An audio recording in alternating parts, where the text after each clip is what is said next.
Friends, അങ്ങനെ നമ്മുടെ ബോക്സറിൻ്റെ വർക്കുകളൊക്കെ കഴിഞ്ഞിട്ട് ഞാനപ്പോൾ ഒരു ടോട്ടലൊരു ലുക്ക് ഞാൻ കാണിച്ചു തരാം.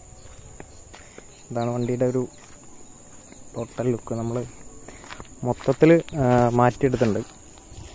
അപ്പോൾ ബോക്സർ ഇങ്ങനെ ഒരു ചേഞ്ച് ഓവറിലേക്ക് വരുന്നുള്ളൊരു പ്രതീക്ഷ ഉണ്ടായിരുന്നു, എന്നാലും ഒരു ഇത്രയ്ക്കൊരു ഇതുണ്ടായിരുന്നില്ല. അപ്പോൾ നമ്മൾ ഇതിപ്പോൾ ആരും കണ്ടാൽ തന്നെ ബോക്സറാണെന്നുള്ളൊരു പറയില്ല എന്തായാലും. അപ്പോൾ നമുക്ക് വർക്ക് കുറച്ച് ഡിലേ ആയി. ഇപ്പോൾ ഏകദേശം ഒരു വർക്കുകളെല്ലാം തീർന്നു.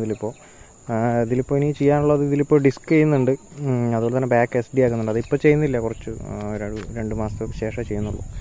അപ്പോൾ ഫുള്ള് വർക്ക് കഴിഞ്ഞിട്ടുണ്ട്. അപ്പോൾ നമ്മളിത് പാർട്ടിക്ക് കൊടുക്കാൻ പോകണം. അപ്പോൾ ജസ്റ്റ് ഒന്ന് റിവ്യൂ ചെയ്യാമെന്ന് വിചാരിച്ചു. അപ്പോൾ ഇതിലെന്തൊക്കെ ചെയ്തിട്ടുണ്ട് എന്നുള്ളത് ഞാൻ ജസ്റ്റ് ഒന്ന് പറഞ്ഞുതരാം. നമുക്ക് എന്തൊക്കെ സാധനങ്ങൾ ഇതിൽ മാറ്റം വരുത്തി, അതിന് എന്തൊക്കെ പ്രൈസ് ആയിട്ടുണ്ട് എന്നുള്ളത് ഞാൻ പറഞ്ഞുതരാം. അപ്പോൾ നമുക്ക് ഫ്രണ്ടിൽ നിന്ന് തന്നെ തുടങ്ങാം. അപ്പോൾ നമ്മൾ ഫസ്റ്റ് നമ്മൾ ടയറിൽ നിന്ന് തുടങ്ങാം. അത് ഒരു റാൽക്കോട്ട 275/18 ടയറാണത്. ഒരു 1650 രൂപ നമുക്ക് ടയറും ട്യൂബും കൂടെ വരുന്നുണ്ട്. അതുപോലെ തന്നെ അത് മഡ് ഗാർഡ് നമ്മുടെ CT100ൻ്റെ മഡ് ഗാർഡാണ്, പ്ലാറ്റിനം CT100 വരുന്നത്. ഇതിന് ഡയറക്റ്റ് സൂട്ടാണ്, നമുക്ക് ആൾട്രേഷനൊന്നും ചെയ്യേണ്ടി വന്നില്ല, അത് ഡയറക്റ്റ് സൂട്ടാണ്. അതുപോലെ തന്നെ പിന്നെ എന്താണെന്ന് വെച്ചാൽ ഇതിൽ നമുക്കൊരു ബൂട്ട് ചെയ്തിട്ടുണ്ട്. ബൂട്ട് നമുക്കൊരു 280 രൂപയുടെ പ്രൈസ് വരുന്നുണ്ട്. അതുപോലെ തന്നെ നമ്മൾ ഫോർക്കിൽ ഇങ്ങനെ ഒരു സ്റ്റിക്കർ അടിച്ചിട്ടുണ്ട്. പിന്നെ നമ്മളെന്താ ചെയ്തതെന്ന് വെച്ചാൽ ഒരു 2 ഇഞ്ചോളം വണ്ടി ഹൈറ്റ് ചെയ്തിട്ടുണ്ട്. അതുപോലെ തന്നെ നമ്മൾ ഹെഡ്ലൈറ്റിലേക്ക് വരികയാണെങ്കിൽ ഈ ഒരു ഫ്രണ്ട് സെക്ഷൻ നമ്മൾ ഷോഗണ്ടയാണ് ചെയ്തേക്കുന്നത്. ഷോഗണ്ട നമ്മൾ ഇതിനു മുമ്പ് ചെയ്തിട്ടുണ്ട്. ഇതിപ്പോൾ ബോക്സറിന് ഫസ്റ്റ് ടൈമാണ് ചെയ്യുന്നത്. അപ്പോൾ ഹെഡ്ലൈറ്റ് നമ്മൾ യൂസ് ചെയ്ത് CD100 SS ഹീറോ ഹോണ്ടയുടെ ആ ഒരു ഹെഡ്ലൈറ്റാണ് യൂസ് ചെയ്തേക്കുന്നത്. നമുക്ക് അത്യാവശ്യം വെളിച്ചവും കാര്യങ്ങളുണ്ട്, ഒരു ആവറേജ് വെളിച്ചമുണ്ട്. അതുപോലെ തന്നെ ഇൻഡിക്കേറ്റർ നമ്മൾ യൂസ് ചെയ്തേക്കുന്നത് ഷോഗൻ്റെ ഇൻഡിക്കേറ്റർ തന്നെയാണ്, 4 ഇൻഡിക്കേറ്ററും ഷോഗൻ്റെ തന്നെയാണ്. പിന്നെ ഇതിൽ നമ്മൾ വെച്ചേക്കുന്നത് ഷോർട്ട് ബാറാണ്. ഷോർട്ട് ബാർ 740 രൂപയോളം നമുക്ക് ചിലവ് വരുന്നുണ്ട്. Short bar 2 type short bar ഉണ്ട്. ക്വാളിറ്റി കുറഞ്ഞതുണ്ട്. ഇത് ലോക്കൽ ഷോർട്ട് ബാർ നമുക്ക് ഏകദേശം ഒരു 800 ഗ്രാമോളമൊക്കെ വെയിറ്റ് വരുള്ളൂ. അതൊരു നമുക്ക് 450 രൂപ റേഞ്ചിൽ നമുക്ക് കിട്ടുന്നുണ്ട്. ഇതിപ്പോൾ ഒരു 1200 സംതിങ് ഒക്കെ ഗ്രാം വരുന്നുണ്ട്. 1200 1 കിലോന് മേളിൽ ഈ ഒരു ഷോർട്ട് ബാർ വരുന്നുണ്ട്. ഷോർട്ട് ബാറിൽ തന്നെ ഈ ഒരു ലുക്ക്, വണ്ടിയുടെ ലുക്ക് നമുക്ക് മനസ്സിലാവും, ഒരുപാട് വ്യത്യാസമുണ്ട്. അതുപോലെ തന്നെ നമ്മൾ ഡയറ്റോണയുടെ കിക്ക് ത്രോട്ടിലാണ് ചെയ്തേക്കുന്നത്. കിക്ക് ത്രോട്ടിൽ നമുക്ക് 840 രൂപയോളം ചിലവ് വരുന്നുണ്ട്. ഞാൻ നോക്കിയിട്ട് ആ ഒരു 1000ൻ്റെ ഒരു അണ്ടർ 1000ൽ നല്ലത് എനിക്ക് തോന്നിയ ഡയറ്റോണ തന്നെയാണ്. നല്ല ക്വാളിറ്റി ഉണ്ട് അത്യാവശ്യം. പിന്നെ അതിൻ്റെ ഒരു പോരായ്മ എന്ന് പറഞ്ഞാൽ ഈ ഒരു കേബിൾ ലേശം ലെങ്ത് കുറവാണ്, മറ്റ് ഡോമിനോ അങ്ങനെയുള്ള വെച്ച് നോക്കുമ്പോൾ ലേശം കുറവാണ്.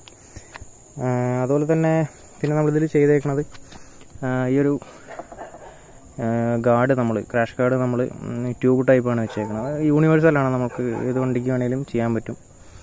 അതുപോലെ തന്നെ എൻജിൻ ഗാർഡ് ചെയ്തിട്ടുണ്ട്. എൻജിൻ ഗാർഡ് നോർമലി പല പ്രൈസിലുണ്ട്, 480 തൊട്ടൊക്കെ റേറ്റ് ഉണ്ട്. അതൊരു ക്വാളിറ്റി അനുസരിച്ച് അതിൻ്റെ കളർ കാര്യങ്ങളൊക്കെ വെച്ചിട്ടാണ്. പിന്നെ നമ്മൾ എൻജിൻ സൈഡൊന്നും നമ്മൾ വലിയ മാറ്റം വരുത്തിയിട്ടൊന്നുമില്ല. എൻജിൻ നമ്മൾ ഇത് സിൽവർ ആയിരുന്നത് നമ്മളത് മാറ്റ് ബ്ലാക്കിലേക്ക് മാറ്റി, വേറെ അല്ലാണ്ട് ഒന്നും ചെയ്തിട്ടില്ല. പിന്നെ ബാക്കിലേക്ക് വരുമ്പോൾ നമ്മൾ ഷോക്ക്, ഇവിടെ ഒരു ഗാർഡ് വരുന്ന ഷോക്കാണ്, നമ്മളത് ഒഴിവാക്കി നമ്മളിതിപ്പോൾ നമ്മുടെ ഹീറോ ഹോണ്ടയുടെ പാഷൻ പ്ലസിന് വരുന്നൊരു ഷോക്കാണ് നമ്മൾ ചെയ്തേക്കുന്നത്. ബാക്കിൽ നമ്മളതേപോലെ ടയർ സ്റ്റോക്ക് തന്നെയാണ്, 300 വേണ്ടി തന്നെയാണ്. അപ്പോൾ നമ്മൾ റീസെൻ്റ്ലി അത് അടുത്തായിട്ട് തന്നെ നമ്മൾ മാറ്റുന്നുണ്ട്. അതൊരു ഫ്രണ്ട് ഡിസ്ക് ചെയ്യുന്നുണ്ട്. അപ്പോൾ അതോടൊപ്പം തന്നെ നമ്മൾ ബാക്ക് ടയറും നമ്മളൊരു SD മാറ്റുന്നുണ്ട്. പിന്നെ ബാക്കിലേക്ക് വരുമ്പോൾ ഇൻഡിക്കേറ്ററും കാര്യങ്ങളൊക്കെ ഷോഗണ്ട് തന്നെയാണ്. ടെയിൽ ലാമ്പ് നമ്മളൊന്നും മാറ്റം വരുത്തിയില്ല. നമ്പർ പ്ലേറ്റ് നമ്മൾ ചെറിയൊരു പ്ലാസ്റ്റിക്കിൻ്റെ ഒരു ഗാർഡ് ചെയ്തിട്ടുണ്ട്. അതുപോലെ തന്നെ ടെയിൽ നമ്മൾ ജസ്റ്റ് ഒന്ന് കട്ട് ചെയ്ത് വിട്ടിട്ടുണ്ട്. പിന്നെ നമ്മൾ ഒരു മാറ്റം വരുത്തിയേക്കുന്നത് സൈലൻസറാണ്. സൈലൻസർ നമ്മൾ ഇതിൻ്റെ ഉള്ളിൽ വരുന്നൊരു ഫിൽറ്റർ നമ്മൾ ഒഴിവാക്കിയിട്ടുണ്ട്. ഇതിനകത്തൊരു ഗ്ലാസ് ഹോളും ഒരു ഫിൽറ്റർ എല്ലാം കൂടെ വരുന്നുണ്ട്. അപ്പോൾ നമ്മൾ ഗ്ലാസ് ഹോൾ ഒഴിവാക്കിയിട്ടുണ്ട്. ശേഷം നമ്മൾ വെൽഡ് ചെയ്ത് ഇത് നിക്കലിങ് ചെയ്തായിരുന്നു. അതിൻ്റെ കളറൊക്കെ ഫെയ്ഡ് ആയിട്ടുണ്ടായിരുന്നു. അപ്പോൾ നമ്മൾ അതൊരു മാറ്റ് ബ്ലാക്ക് ചെയ്തിട്ടുണ്ട്. നെക്സ്റ്റ് ഇതിൽ പെയിൻറ്റിങ് ആണ്. പെയിൻറ്റിങ് നമ്മൾ റെഡ് കളറാണ് യൂസ് ചെയ്യുന്നത്. അത്യാവശ്യം നല്ല റേറ്റുള്ള പെയിൻറ്റ് തന്നെയാണ് യൂസ് ചെയ്തേക്കുന്നത്. അതുപോലെ തന്നെ ക്ലിയർ നമ്മൾ 2K ക്ലിയറാണ് അടിച്ചേക്കുന്നത്. അപ്പോൾ നമ്മൾ പെയിൻറ്റ് ചെയ്ത് സ്റ്റിക്കറൊക്കെ ചെയ്ത ശേഷമാണ് നമ്മൾ ക്ലിയർ അടിച്ചത്. 2 കോട്ട് ക്ലിയർ അടിച്ചിട്ടുണ്ട് 2K ക്ലിയർ. അപ്പോൾ ക്ലിയറിന് തന്നെ നമുക്കൊരു ആവറേജ് പ്രൈസ് വന്നിട്ടുണ്ട്. അതുപോലെ തന്നെ സ്റ്റിക്കർ വർക്ക് പാർട്ടി തന്നെ പുള്ളിയുടെ ഒരു ഐഡിക്ക് ചെയ്തതാണ്. അപ്പോൾ ഫ്രണ്ടിൽ സ്റ്റിക്കറിൽ ഇപ്പോൾ ഇവർ ഈ ഫോർക്കിലൊരു ഇങ്ങനെ ഒരു സ്റ്റിക്കർ അടിച്ചിട്ടുണ്ട്.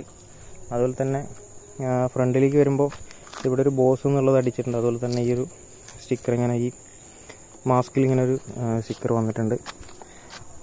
പിന്നെ വണ്ടിയുടെ ഒരു മോഡലും പുള്ളിയുടെ ഒരു ഇൻസ്റ്റ ഐഡിയാണ് ഡെഡ്ലി ക്യാപ്റ്റൻ എന്നുള്ളത്. പുള്ളി ഏകദേശമൊക്കെ എല്ലാവർക്കും അത്യാവശ്യം നന്നായി അറിയുന്നതാണ്. അപ്പോൾ അതുപോലെ വണ്ടിയുടെ ഒരു മോഡലും കാര്യങ്ങളും അടിച്ചിട്ടുണ്ട്. അപ്പോൾ പിന്നെ വരുന്നത് ഇതൊരു ടാങ്കിലൊക്കെ നല്ല സ്റ്റിക്കർ വർക്ക് ഏകദേശം നല്ല ഫിനിഷിംഗ് ഉള്ളൊരു വർക്കാണ്. ഇതൊരു ക്യാപ്റ്റൻ എഴുതിയിട്ടുണ്ട് പുള്ളി. ആ ഡെഡ്ലി ക്യാപ്റ്റൻ എന്നുള്ളതിലൊരു ക്യാപ്റ്റൻ അങ്ങോട്ട് കയറ്റിയിട്ടുന്നുള്ളൂ. അതേപോലെ തന്നെ എൻജിൻ കാർഡിലും ആ ഒരു ക്യാപ്റ്റൻ എന്നുള്ളൊരു ഇതും പിന്നെ അതിൻ്റെ ഒരു ലോഗോയും കൂടെ ചെയ്തിട്ടുണ്ട്. ടാങ്കിന് മാച്ച് ആവുന്ന രീതിയിൽ തന്നെ ഈ ഒരു സൈഡ് പാനലിലും സ്റ്റിക്കർ ചെയ്തിട്ടുണ്ട്. പിന്നെ ഒരു ചെയ്തേക്കണ ഈ ഒരു സീറ്റാണ്. സീറ്റ് ബോക്സറിന് ഏറ്റവും പ്രശ്നമുള്ളൊരു കേസാണ് ഈ ഒരു സീറ്റ്. ഇത് കട്ട് ചെയ്ത് ഇങ്ങനെ കുറച്ച് ഷേപ്പാക്കിയിട്ടുണ്ട്. ഒരു ആവറേജ് ലുക്ക് സീറ്റ് നമുക്കൊരു 100% ലുക്ക് എന്ന് പറയാൻ പറ്റില്ല. അപ്പോൾ സീറ്റ് നമ്മളൊരു ആവറേജ് ലുക്കിലേക്ക് എത്തിച്ചിട്ടുണ്ട്. അപ്പോൾ നമ്മൾ സ്പോഞ്ച് എടുത്താലും ചെറിയ ഷേപ്പ് നല്ല ഹൈറ്റുള്ളൊരു സീറ്റായിരുന്നു. അപ്പോൾ നമ്മളൊരു ആവറേജ് ലുക്കിലേക്ക് സീറ്റ് നമ്മൾ കുറച്ച് കട്ട് ചെയ്ത് ഷേപ്പാക്കി എടുത്തിട്ടുണ്ട്. പിന്നെ നമുക്കിതൊരു മെയിനായിട്ടുള്ള ഒരു കാര്യം എന്ന് പറഞ്ഞാൽ ഈ ഒരു ടാങ്ക് ഇത് നമ്മുടെ RX 100ൻ്റെ ടാങ്കാണ്. ഇത് ബോക്സറിൻ്റെ ടാങ്കല്ല. ബോക്സറിൻ്റെ ഇതിൻ്റെ ടാങ്ക് നമ്മൾ ഒഴിവാക്കി ഇത് 100ൻ്റെ ടാങ്കാണ്. അപ്പോൾ ഇത് ടാങ്ക് മാത്രം ഇതിൽ ഫിറ്റ് ചെയ്യാൻ കുറച്ച് ഒരു ബുദ്ധിമുട്ടുണ്ടായിരുന്നു. എന്താ വെച്ചാൽ ഇതിൻ്റെ ഉള്ളിൽ വരുന്ന ഫിറ്റിങ് നമ്മുടെ ബോക്സറിൻ്റെ നേരെ ഓപ്പോസിറ്റ് ഫിറ്റിങ്ങാണ് ഇതിന് വരുന്നത്. അപ്പോൾ അതിൻ്റേതായ കുറച്ച് അതൊന്ന് സെറ്റ് ചെയ്തെടുക്കാൻ കുറച്ച് ടൈം എടുത്തു. മൊത്തത്തിൽ നമ്മൾ ഈ ഒരു വണ്ടിയുടെ വർക്ക് ചെയ്തെടുക്കാൻ കുറച്ച് ടൈം എടുത്തു. അതുപോലെ തന്നെ ഇതിൽ ക്വിക്ക് ത്രോട്ടിൽ എങ്ങനെ സെറ്റ് ചെയ്യാന്നുള്ളതൊക്കെ കുറേ പേര് ചോദിച്ചിട്ടുണ്ടായിരുന്നു. അപ്പോൾ ഒരുപാട് പേർക്കൊക്കെ അറിയാം, എന്നാലും ഡൗട്ടുള്ളവർ ചോദിച്ചിട്ടുണ്ടായിരുന്നു. അപ്പോൾ ചെയ്യാൻ പറ്റിയില്ല. പാർട്ടിക്ക് വണ്ടി വേണ്ട ഒരു അത്യാവശ്യമുള്ളതുകൊണ്ട് നമുക്ക് ഒരുപാട് വീഡിയോസൊന്നും ചെയ്യാൻ പറ്റിയില്ല. അപ്പോൾ ഒരു ബജാജ് ആണെങ്കിലും ഹീറോ ഹോണ്ട ആണെങ്കിലും ഒരു 100cc സെഗ്മെൻറ്റിലുള്ള എല്ലാ വണ്ടികൾക്കും നമുക്ക് ഏകദേശം ഈ ഒരു ആവറേജ് ലുക്കിലേക്ക് എത്തിക്കാൻ പറ്റും.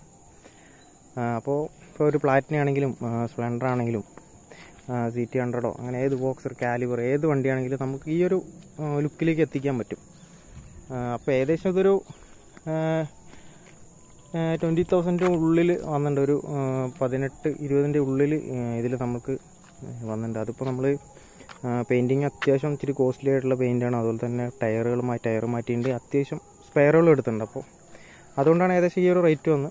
നമുക്ക് ഓരോരുത്തരുടെ ഇഷ്ടത്തിനനുസരിച്ച് ഇപ്പോൾ 20,000 രൂപയ്ക്ക് നമ്മൾ ആൾട്ടർ ചെയ്യണമെന്നൊന്നുമില്ല. അവരവരൊരു കാഴ്ചപ്പാടിന് നമുക്ക് എന്ത് വേണേലും ചെയ്യാം. അപ്പോൾ ഇത്രയേ ഉള്ളൂ. വീഡിയോ ഇഷ്ടപ്പെട്ട ലൈക്ക് ചെയ്യുക, ഷെയർ ചെയ്യുക, അതുപോലെ തന്നെ സപ്പോർട്ട് ചെയ്യാൻ ശ്രമിക്കുക. എന്തെങ്കിലും പോരായ്മകളുണ്ടെങ്കിൽ കമൻറ്റ് ചെയ്യുക. അപ്പോൾ നമ്മളത് അടുത്ത വണ്ടിയിൽ ചെയ്യുമ്പോൾ നമ്മൾ അതിൻ്റേതായ മാറ്റങ്ങൾ വരുന്നതാണ്. അപ്പോൾ ഇതുപോലുള്ള വീഡിയോസിനായിട്ട് ചാനൽ സബ്സ്ക്രൈബ് ചെയ്യുക. അപ്പോൾ നെക്സ്റ്റ് ഒരു വീഡിയോ ആയിട്ട് കാണാം.